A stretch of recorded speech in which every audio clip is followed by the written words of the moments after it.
All right, good afternoon and welcome to our midweek check-in.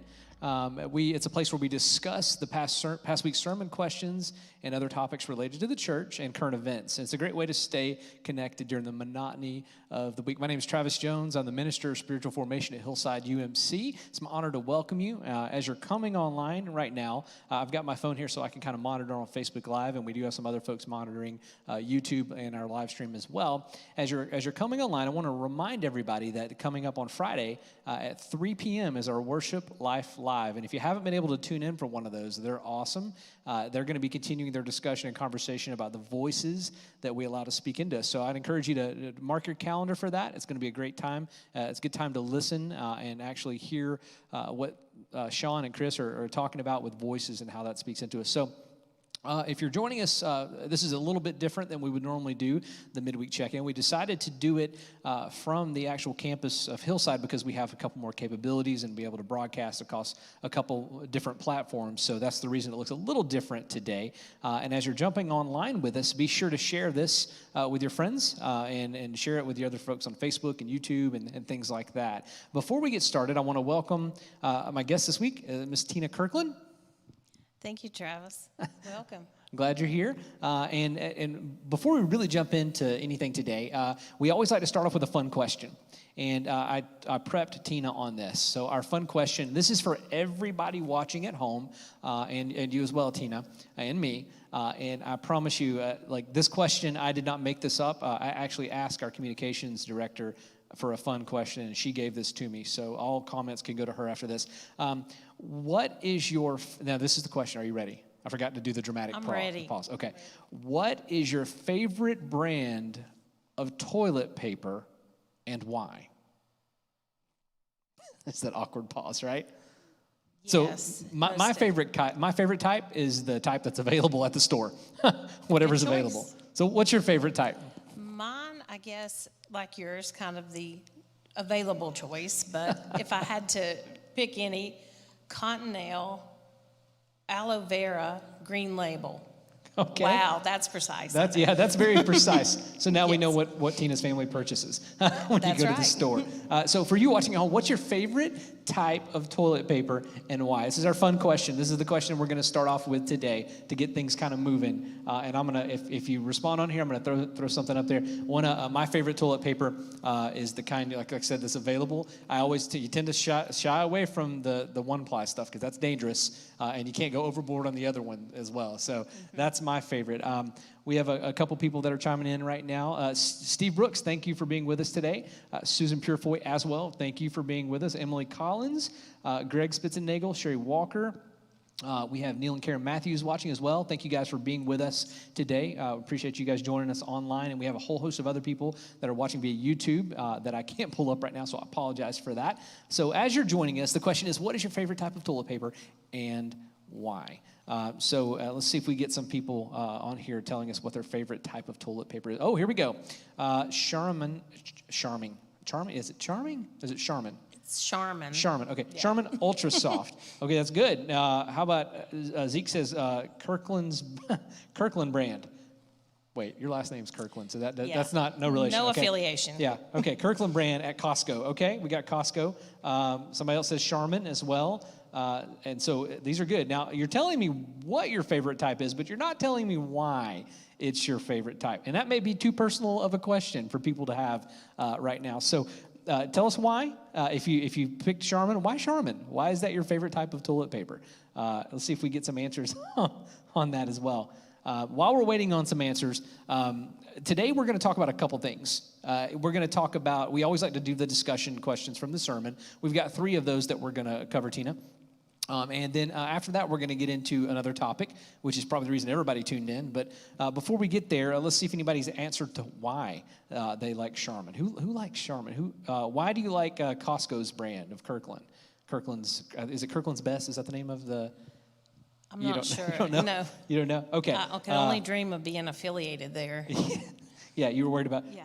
So, Greg Spitzenagel, he just likes them. That's the reason. It's just Charmin. People are brand specific. So keep those answers coming. Okay, here we go. Charmin, because it's thick and soft. That's a good way to... I don't know how I can say that with a straight face because it's thick and soft. Okay, that's good. That's toilet paper. It's better than being thin and brittle, I guess, for toilet paper. The laughter coming from the people that are controlling things. So keep those coming. So let's jump in, shall we?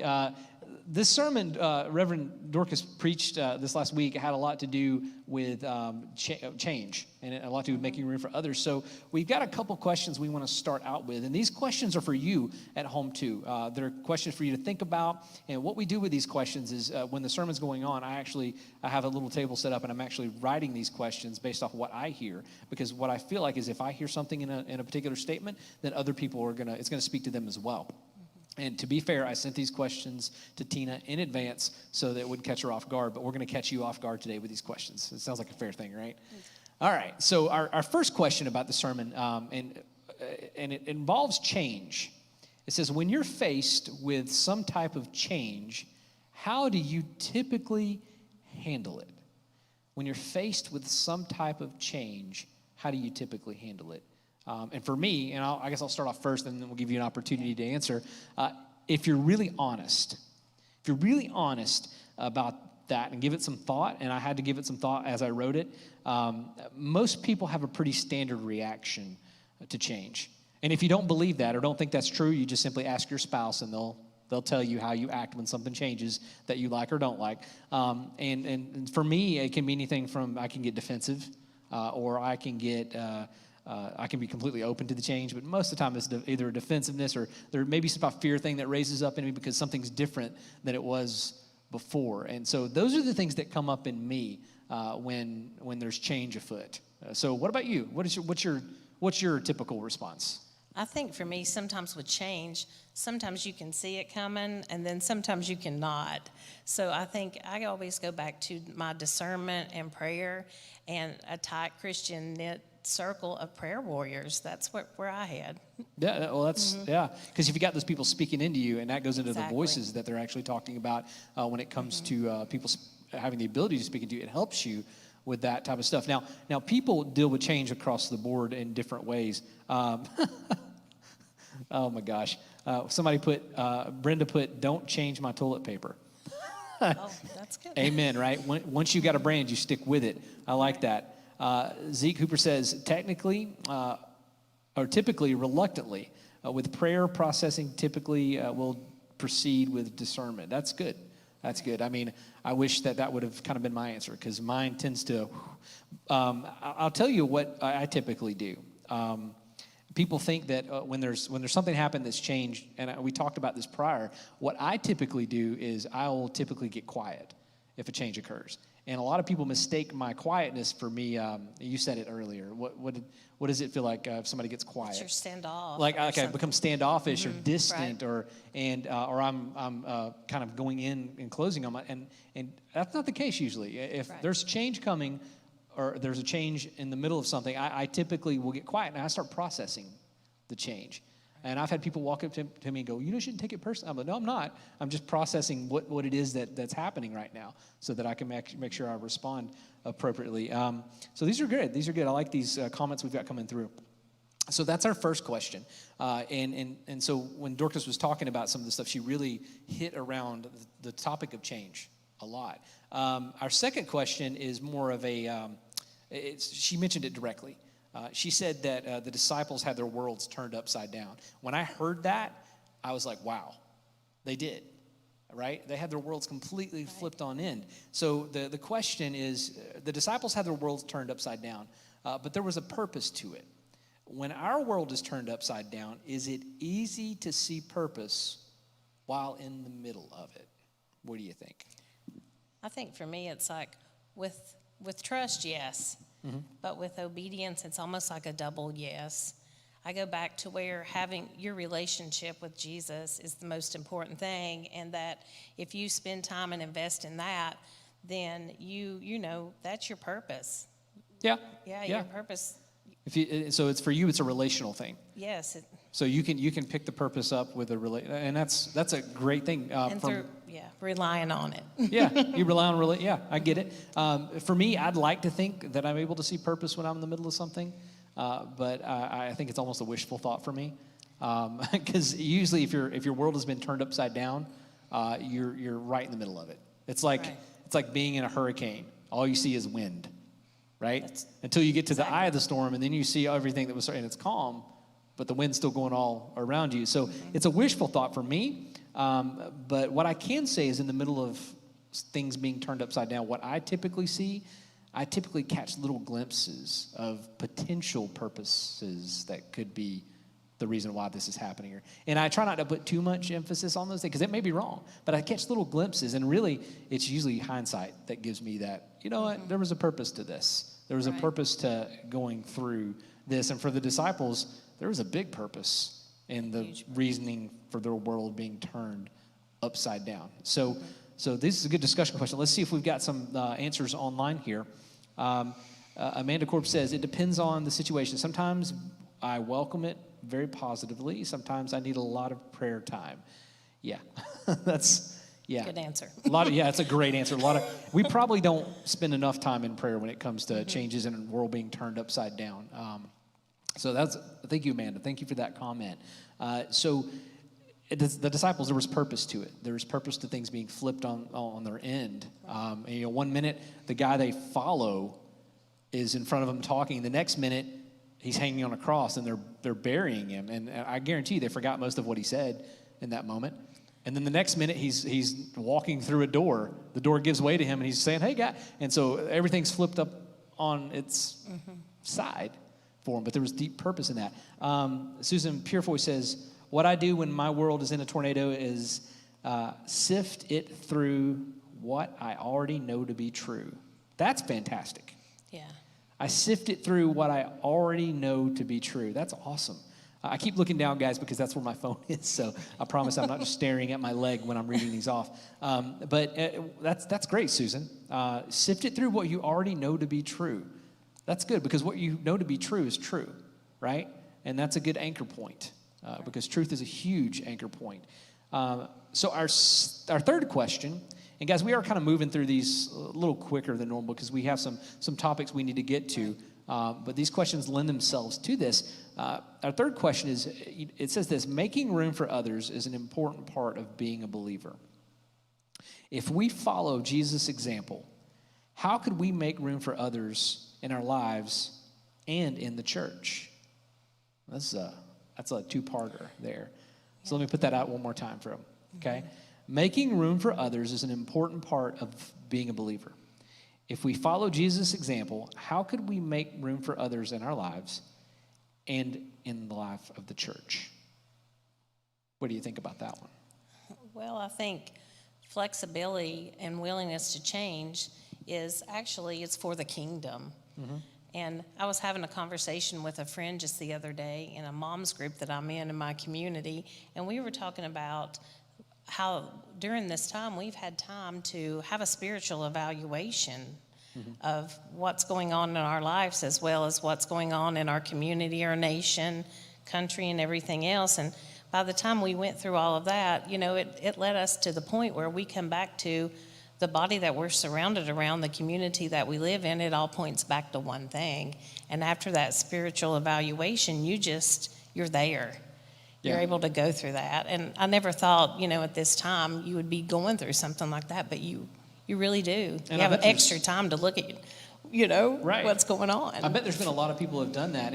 Yes. So let's ask that question. Have you, during this season that we've been a part of right now, have you did a spiritual evaluation? Yeah. Because when I think about it, whether or not, there's been little echoes of things that have been happening with me where I've started to get checks on certain things that, this is what I should be doing in this. So have you, in this time, been doing a spiritual evaluation? It's an interesting thought, because it's interesting, when we get super, super busy, we usually forget the things that are most important, right? That's exactly right. Mm-hmm. Like the things that are most important usually aren't going through the drive-through at Chick-fil-A. Right. It's usually spending time with those we love and who loves us, right? So, and by the way, I did go to Chick-fil-A for the first time in ever, right? So, and it was glorious. I'm just going to say it. It's like being on house arrest, and then you get out, and I went through Chick-fil-A drive-through, and I was like, wow, I've forgotten what I had missed. That was a side. That wasn't one of the questions here. So anyway, what I did forget to do as we got started with this, Tina, was I wanted to have you, and so those were our discussion questions, but I wanted to have you talk about your role at the church and what it is you do. And I did forget to do that at the beginning, so I want to capture that before we move on to the next thing. So what is it what's your role in this entity called Hillside? My role would be the Leadership Council Chair, and sometimes it is also referred to as the Admin Board, which is the actual role within the church. And kind of what we do, we prayerfully make decisions, based on regarding the business of the church and drive mission and vision. Our current Leadership Council is of 30 people. That's laity, staff, some select staff, and of course our, pastors. They're on there with us. And ultimately we establish those goals, and as teams all together, all 30 of us will, disseminate that information out as needed. Right. And it will all come together in a large, so that's kind of what I do. It's and they're fun meetings too. Like there's always somebody that leads a devotional and things like that. Right. And you get to hear from different aspects of ministries because there's a lot of ministries here at Hillside. I'm glad you used the word fun, Travis. It is fun. Yeah. I do not see those meetings as a dread thing. Okay, I walk in going, good. all right, cool. I get to hear from different ministries because a lot of times the ministries, at least the churches I've served in the past, the ministries tend to operate in a silo mentality. Right. They're doing their thing or what they think they need to be doing, and they're not really communicating with other ministries. And this is a time in a group where the ministries actually communicate with one another. And so stuff gets done because everybody's kind of working for the same purpose. Yeah, exactly. It's a neat thing. It's a neat thing. So I wanted you to talk a little bit about that so people would know, number one. And really, so that could set up our next part of this conversation, which is more than likely the reason you're tuning in today. And so as we get into that and as we look ahead, this has been a season, has it not? It's been a season, and I don't know the word to describe the season. It started back in March. Right. And for some parts of the country and the world, it's still happening. What can you think of a word to describe the season that would be appropriate for the confusing? You're right. I mean, it's been all over the place. It's very confusing. You know, parents become not teachers. Not structured. That's another word. Unstructured. It's right. From someone who likes structure. Being in something like this, it's totally not my realm. Yeah. No, I get you. We had parents become teachers all of a sudden. That was me. And we had the majority of the workforce shift over to work at home. And all the people who've been doing that for years were like, yeah, it's guys, you'll love. But it's that stressors that have came out of that have developed. And you've had restaurants not being able to open. You've had life as normal. Life as we knew it completely shifted. And that was true for the church as well. That's right. The way that we went about what we did as the church completely has shifted in a way. So with that said, as we look ahead into getting back to normal, here at Hillside, our leadership team has been meeting and planning and coming in. I like to use the term strategery, though it's not a word. There's been a lot of strategy that's taken place and meetings that have taken place leading up to even this moment of how do we get back, and how do we, in the process of getting back, stay safe and healthy and conform to the standards set by the government and the local authorities, the CDC, and all of those things, and even adhere to the advice of our bishop and the cabinet of the UMC and the recommendations that they've made. And one of the recommendations they've made was that we not gather in corporate worship until after June the 22nd. So there have been meetings going on about how to do this, because you can correct me if I'm wrong, none of us have experienced this before. No. I mean, if we were to live 1,000 years, this would probably be our fourth pandemic by now, but none of us do. So none of us have experienced how to walk this out. And so based off all this stuff, and what we're about to talk about, what I want to put out there for folks is this stuff is completely subject to change and fluid, because all it takes is one news conference. That's right. On a Friday, or an afternoon. Or an afternoon, 3:30, 4 o'clock, like we're from the accustomed governor. to. Yeah, and it shifts things completely. Exactly. Right? So the word in all of this is grace. I mean, we're a people of grace, and so the word for this, for the remainder, is grace, and knowing that these are fluid things we're about to talk about. But would you like to talk about what we've been coming and talking about and thinking through? Yeah, sure. Well, first of all, we want to talk mainly about permanently continuing live stream, our Facebook Live and YouTube, both at 9:30 and 11 o'clock traditional services. Right. To keep that going, because we really do see the quality and value of the online presence. We've had emails about it, text about it. I mean, we really do see that, and we want to continue to make those investments necessary to keep it going.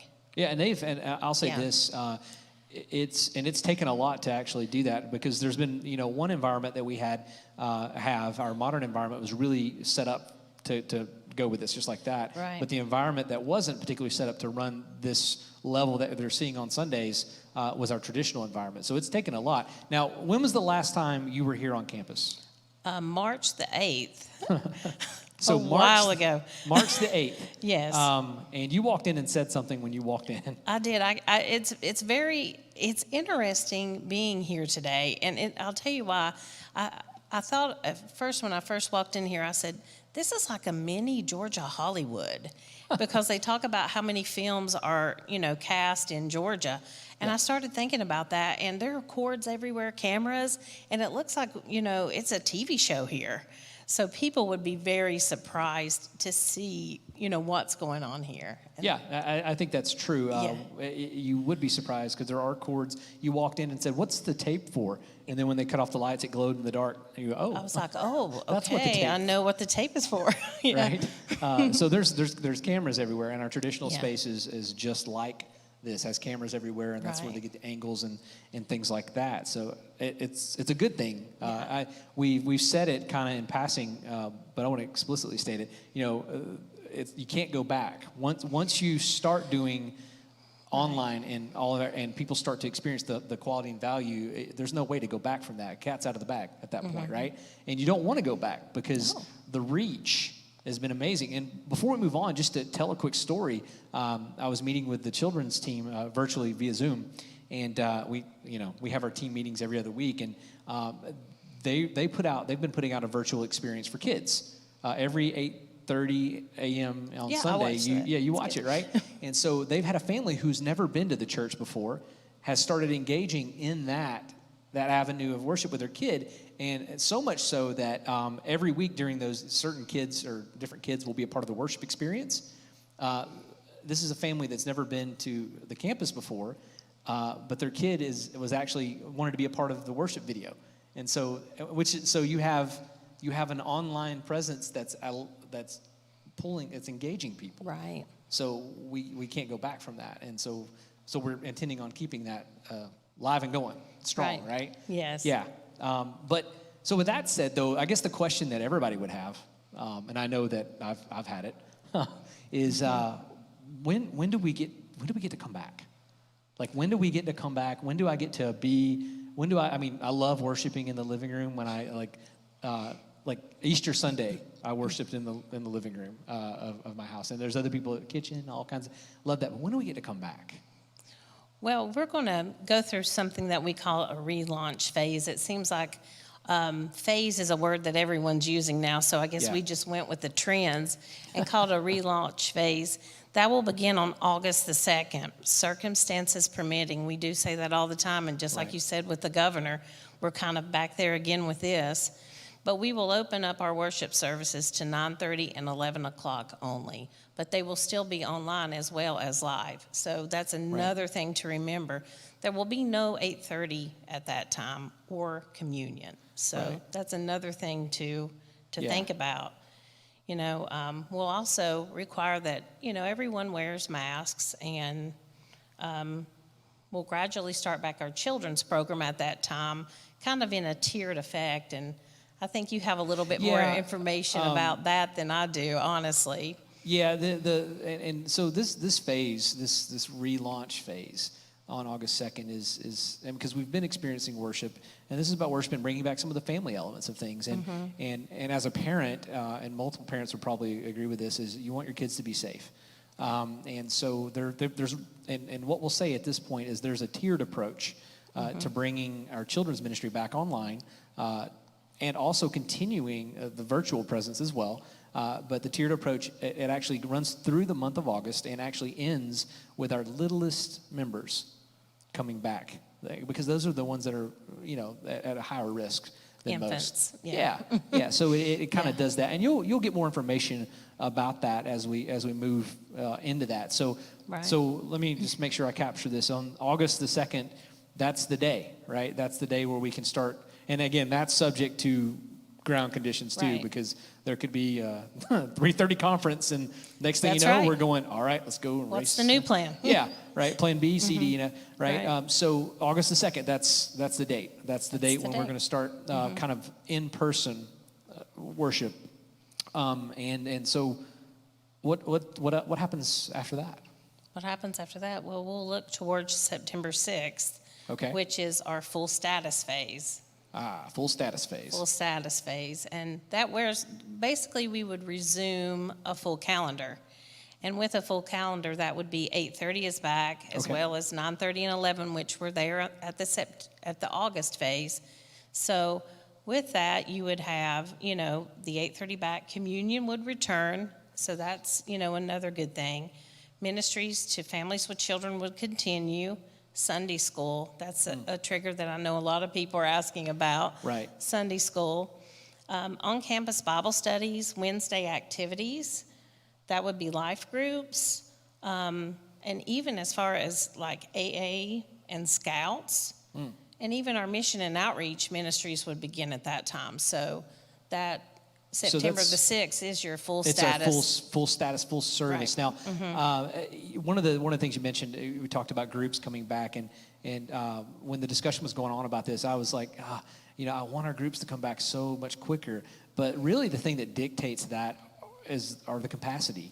We call it capacity mapping, because if we're required to maintain social distancing, and if that's still in effect at that time, which by all indications it probably will be, when you look at some of the rooms that our groups meet in, and you were to capacity map that out, they would not be able to adhere to that, because we have some pretty large groups that meet, and some of the only ways that some of those groups could meet would be to actually have it in the celebration hall, and we only have one of these and one of the traditional, and so if we had like 4 or 5, we could spread out and do those type of things, and we even had some meetings in person here with masks on and everything, and there's only been like 10 of us, and we've been spread out. And it's still, if you really look at it, it's difficult. So the cool part about that is, though, a lot of our Sunday schools and a lot of our life groups have figured out ways. I got an email I sent out saying, okay, guys, how are you connecting?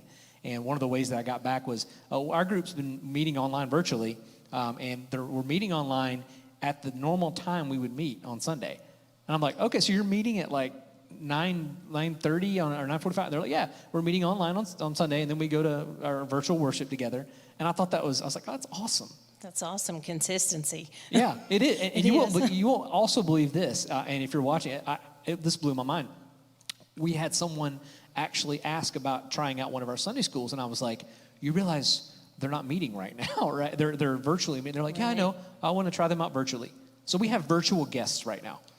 That are trying us out virtually and digitally, which is awesome. So August 2nd is kind of the relaunch phase, where worship is continuing as it was. We're back to got some more corporate gathering, and that's dependent on the ground conditions. And then we're adding back in some of the family elements of that with kids ministry on a layered approach. And then September 2nd, it's a full service, and we start back that Sunday with communion.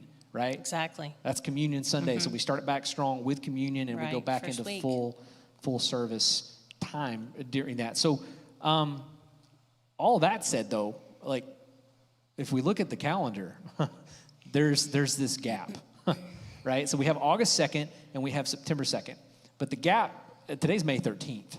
It is. And so there's a huge gap of time. So in the middle of that, I know we're doing online services and whatnot, but what's happening there? Well, Travis, there's in the weeks leading up to August the 2nd, we will have an opportunity for a few what we call pioneers to participate in worship with our pastors, our staff, lay leadership, worship volunteers, and guest service volunteers. But pre-registration will be required for everyone at that time. But the main thing to remember that our facilities will be closed to the general public during that time. So this is like it almost sounds like this is a dress rehearsal for what it's going to be like in August. So it's like we're learning how to do this. Exactly. In the correct way, safe way. The safe way. Okay, all right. So, and you said you had to pre-registration would be required for that. That is exactly right, because of social distancing, and we're doing something called seating capacity mapping. And so we need to make sure that what we're doing, we know our numbers. Right. It's very important. Because we want to make sure that we're not doing Right. harm. And we want to keep people safe. Right. So you mentioned a few pioneers. Yes. Talk to me a little bit about those. Those are people who will be assigned to be present. They'll have the opportunity to worship, observe, and evaluate. When they come in the door, they'll use hand sanitizer. They'll wear masks. Right. And they'll observe social distancing, just like an email. They'll receive an email in advance Okay, to so find out all of, everything, the rules. So there's specific follow things rules. that these folks, including staff and everybody else, has to Oh, follow. yes. Mm-hmm. Like Everybody we named off. When we were talking about this beforehand, it reminded me of when I recently, I say this recently, we decided to venture out and go to a restaurant. Our local Mexican restaurant was open. And when we went in, there were, like I'd never seen it this way before. They had they'd used tape, and seats were taped off. I had directions, like I had to go in a certain way. I couldn't exit the same way I came in, all kinds of stuff like that. And it was a little different, but those were my requirements for being able to do that as they were learning how to serve. And they did a great job, by the way. Great job of doing that. And even it reminds me of Walmart, right? Yeah. You go into Walmart and there's the 6-foot distance things everywhere. And we may not have those, but and then there's the up and down the aisle, like you got to go this way. And I took my son there, and I violated one of the rules, and he let me know it really quickly. Just so you know, he lit into me like nobody's business because I went down the wrong aisle, went down the aisle the wrong way, right? And so we're not going to lie into people that way, but my son did. Well, he gave me he let me know about it real quick. So my point is, there's going to be specific requirements for everybody. Yes. Like the face mask thing, and we've been operating that way here. On campus, if you're off the platform, face masks is required. If you're on, because it's difficult to do with mics and stuff, we aren't been wearing those, just maintaining distance. So the pioneers have specific things. Right. So the one thing in the middle of all this is worship, right? It's traditional in our modern experience. Those happening both online and in person. What about other activities during that time? Like, there will be no children's, youth, or Sunday school programs during that time. Okay. Where, we would invite the pioneers to come in.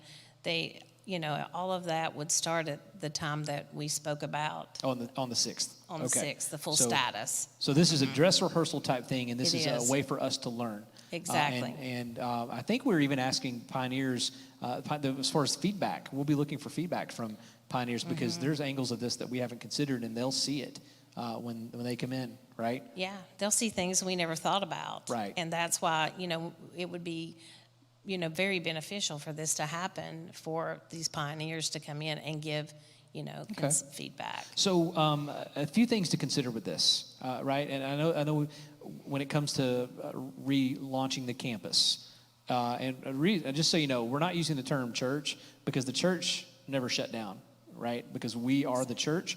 If anything, the church became active in a new way during this. So when we say campus, that's what we're talking about here. A few things to consider might be what, as far as different groups? Well, obviously, if you're in that high-risk group that, everyone knows about, and you're hesitant to join when we reopen, we totally understand that. That's why the online experience is still there for you, and we would ask you to continue to worship online, connect with your life groups, those Sunday school classes you mentioned earlier. Yeah. Could maybe add a few more, since it's online. And then just to let us know if you do have any needs, because we, as your church body, would love to be able to help you in any way you needed. So let me reiterate that. If you're in a high risk group, or you're just hesitant to join us when we go back to a relaunch phase on August 2nd, don't feel any pressure to come and be, because your health is important, your safety is important, and we don't want you to feel any pressure for that. That's why the online experiences are there. That's why the virtual experiences are there.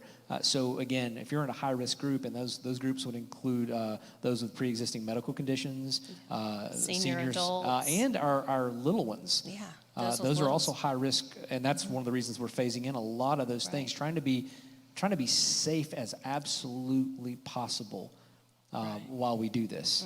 So you mentioned pioneers, and here's the thing: we need a few pioneers. And the way that works is we would assign a small and hopefully increasing number of people to attend designated service prior to our scheduled campus opening on August 2nd. And so if you would like to participate in a worship during that time, in a worship service during that time as a pioneer, and you would be okay with agreeing to the specific things that you would get, what we'd ask you to do is please email us at info@hillsideumc.org. And in the subject line, just write the word pioneer so we can keep that separate from the other emails that we're going to ask you to be sending in as well. But if you'd like to consider being that, then please do that. Please email us and put pioneer in that subject line so that we can do this, because the pioneers will really help us to do like some midstream corrections before we get into a large group gathering scenario on August 2nd, which is going to be super important to us, because again, we want to make sure that this is done in the absolute safest way possible for everybody, so that we can get back to what our new normal is. Also, we know that this is probably going to generate a lot of questions, even more concerns. And I think I speak for you in this as well myself, and I say that we may not have the answer to those right now, but we want to encourage you. If you have questions, you have comments and concerns, we want to encourage you to email those in to the same email address, info@hillsideumc.org. And when you do that, like I said, we want to know what those are, because there's going to be an angle that we might not have seen, and you might have a different perspective, and we want to hear from you on that. I can't promise you'll get an immediate response to your question when you email it in, because sometimes that's difficult, especially if we don't have the answer for that question, or if it's something we need to process and think through and how to work that. But want to encourage you to do that, because your voice is important in the middle of this. So, did we miss anything in the middle of all this? No, I mean, I don't think so. I think so. The mainline thing is this, right? August 2nd, that's relaunch. That's relaunch. Relaunch. And the church never once shut down, because we're the church. No. But the campus relaunch is August 2nd. That's correct. September 2nd, it's full status again. Full status, full calendar. Full calendar status, Full calendar status. Full calendar status. So we're back to that. That's right. But in the meantime, we're learning. We're learning, right? Yeah. And our key word in learning, just like I had to do with homeschooling my son, was grace. Yeah. Heavy grace, because we need that. So there's something that's made all this possible. Tina, would you like to speak to that? Yeah, we would love to just thank you for your patience and faithfulness during this process. In light of what is our new reality that we're now living in, it's daunting and just complicated. Just thinking about worshiping with several hundred of people together, right. And doing this seating map, it's a lot to think about. But we continue to thank God for his presence and provision during a time, and know that he will show us the way to the future. Yeah, amen. Amen to that. And I would add to that, it's directly because of your generosity. That's right. That it's made this possible, this relaunch phase approach and this safe approach possible. Your generosity as a church, your obedience and giving, it's just been huge and phenomenal. And we can't thank you enough for that, because it's just been great. So Tina, I want to thank you for joining me today. How many times have you been out of your house since this started? 10 times. This was number 11? Trip number 11. So 10 times. So I want to thank you for making this number 11 and choosing to be with us today. Right. And again, I want to remind you, if you're watching with us online at any of our platforms, if you have questions or concerns, you want to email those to info@hillsideumc.org. If you'd like to be a pioneer during this time where we're relearning this dress rehearsal time on how to do this safely again, if you'd like to be a pioneer, also email info@hillsideumc.org, and in the subject line put pioneer, and at that point communication will start with regard to that. So again, thank you, Tina. Thank you for joining us here online. And I want to remind you also that this Friday, you don't want to miss the worship Life Live that's gonna happen with Chris and Sean. They're going to be talking about the voices that you allow to speak into, continuing that conversation. And I also want to remind you that we will be online at 9:30 a.m. for our modern service and 11 a.m. for our traditional this coming Sunday. So with that said, I'd like to close this out in prayer. Is that okay? Thank you. Yeah, let's do it. Father, I thank you for the opportunity, Lord, to just be in your presence. I thank you that we get to be a part of a body of believers who is faithful and who is patient and kind and generous. Lord, it's in that we find you. So God, we thank you for that. I thank you for that. I ask that you would bless each and every person that's watching today and keep them, help guide their decisions, keep them safe, Lord, and help them to know your presence more and more every single day. And it's in Jesus' mighty name that we pray. And everybody said, amen. Amen. Again, thank you for watching. This has been the Midweek Check-In.